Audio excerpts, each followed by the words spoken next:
جب انسان تازہ سنترے کا جوس پینے کے لیے گلاس اٹھاتا ہے تو جسم کے اندر ایک قدرتی اور منظم عمل شروع ہو جاتا ہے۔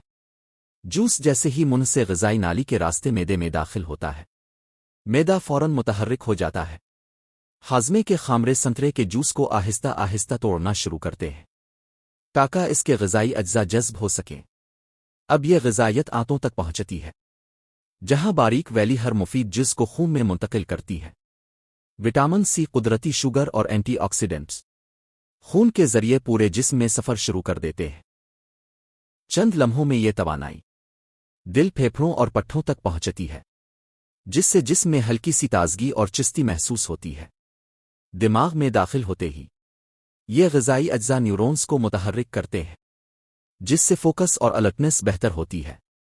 پٹھوں میں پہنچ کر یہ توانائی ہلکی سی طاقت فراہم کرتی ہے، اور آنتوں میں موجود مفید بیکٹیریا اس قدرتی جوس سے فائدہ اٹھاتے ہیں۔ لیکن اگر مقدار زیادہ ہو جائے تو معدہ ہلکی سی جلن محسوس کر سکتا ہے، اور خون میں شوگر کی سطح وقتی طور پر بڑھ سکتی ہے۔